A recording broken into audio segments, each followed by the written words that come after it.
It was such a normal day, turning in textbooks and celebrating children. But the sweet memories of an award ceremony were hijacked by an unwelcome intruder.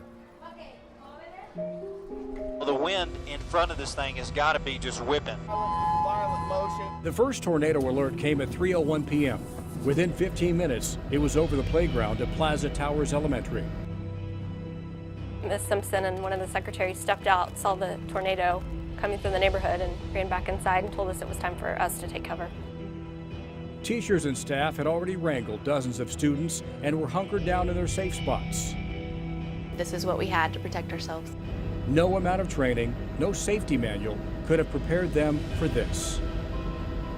We had linked arms together, and her husband was on the phone praying when it began, and at one point we were separated. Just the sheer wind just separated us. Where's the elementary school? I heard there was a school around here. It's way on down. Is it leveled? It's leveled. Plaza Towers had taken a direct hit. This is war zone terrible. I mean, you first look over and you know that that is not a good sign.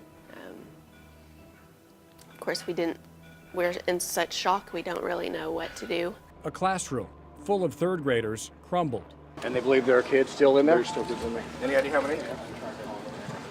Maybe 15. There was so much determination, so much hope they'd all be rescued. And that's when I said, are we all out? Are we all good? And that's when she said, no, we're not. Kind of like you mentioned in one of your reports. And I have been told by some very reliable sources here on the scene that this is no longer a search and rescue operation. The rescue efforts changed at that point, so it's hard to believe. Still hard to talk about.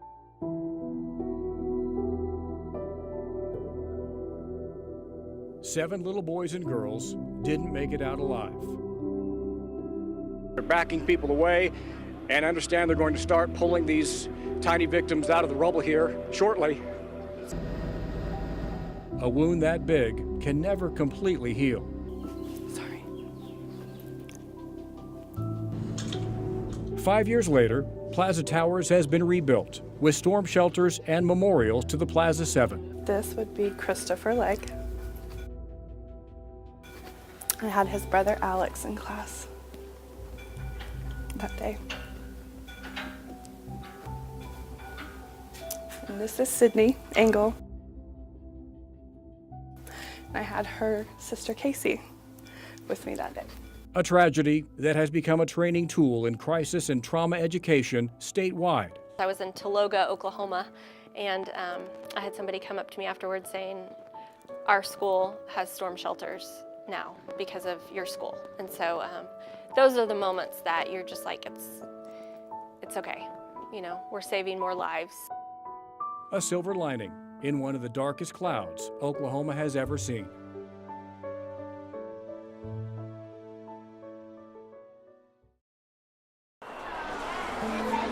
No cowards, just courage. Kids first, always, always. As Plaza Towers teachers and staff faced one of the angriest tornadoes Oklahoma has ever seen.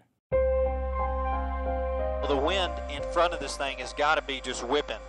Violent motion. They knew it was coming and had the option to leave. I actually just kept saying the Lord's Prayer, and I don't want to die. And yet everyone stayed and braced for the inevitable.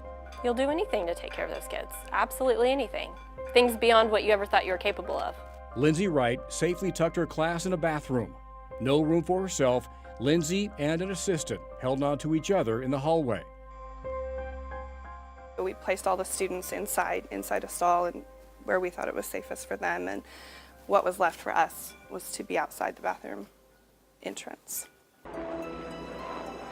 When it was over, Is there a school somewhere around here? Okay, if you go straight down that way, you'll see what's left of it. the roof above Lindsay was gone. I remember just lifting my head and things falling off and just having to move debris away around so that we could stand. Her students walked out of Plaza Towers without a scratch.